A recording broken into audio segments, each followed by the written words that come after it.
Hello, welcome. It's Mr. Burns here. This is your first flip video in civics and economics this year. Get used to it. We'll do them a few times a unit.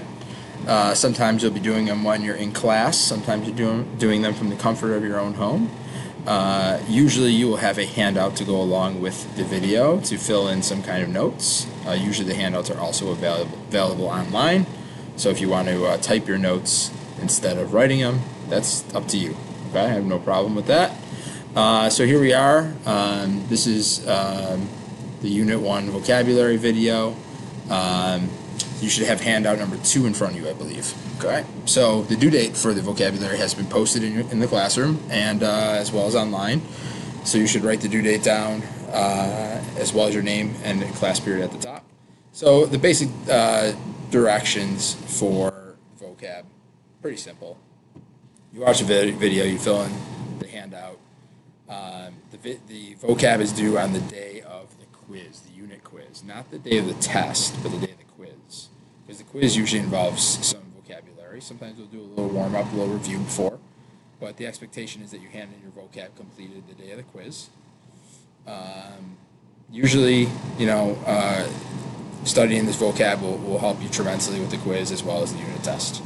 What you do is after you write the definitions down, you go through and you write the definition, your definition column, where you simplify the definition in your own words, or you come up with an example or something that's going to help you remember better that word or phrase. And then you do a colored visual or picture. You are allowed to print pictures from the internet and cut them out and print them as long as they're in color, or you can draw and color the pictures. Put a little effort into them. No stick figures colored in or just coloring with colored pencils with one colored pencil. If you need to borrow colored pencils, come see me during Rays. And that's basically what you do. Okay? Probably done something similar to this before in your social studies class. All right, our first word going down the list, we have absolute. And remember, when you're creating your pictures for homework, you're using unique examples, not my examples.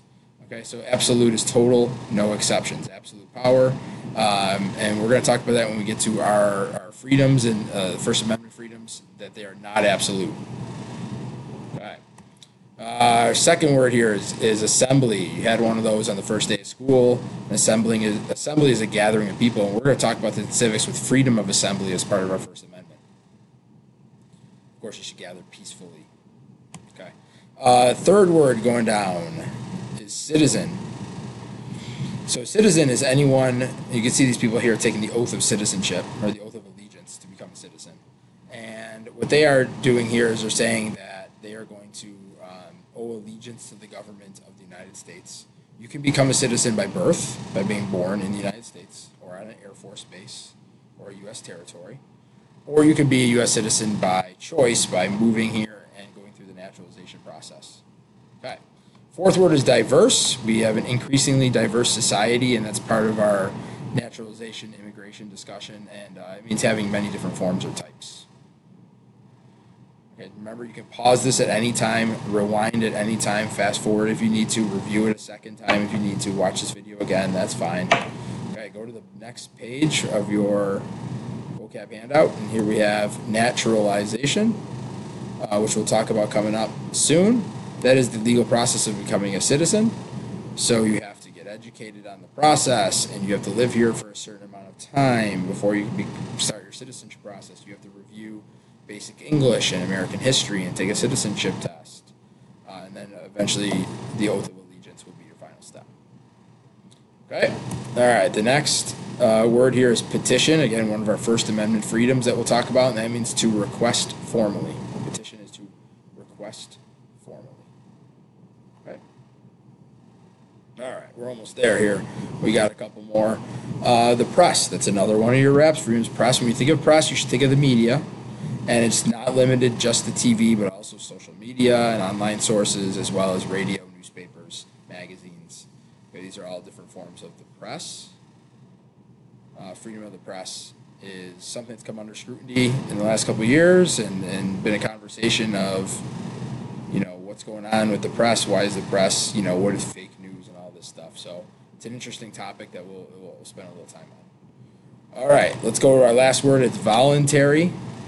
So when we talk about responsibilities of citizens, responsibilities are, voluntary. You don't have to do them. You should, but you don't have to. Okay, that's a responsibility. Think about community service. Think about voting in elections or participating in political campaigns.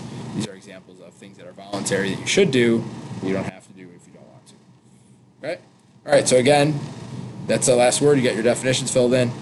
You complete the other 2 columns for homework. Don't wait till the last minute. Okay? I have 2 Quizlet sets up. One is just on the vocab. You'll also see I also included duties, rights, and responsibilities along with these 8 words, so you can review the vocab before your quiz. The other one is for all the content that we learned about. Okay? So make sure to review those. If you have any questions, you come see me, Remain 110. Mr. Burns signing out. See you.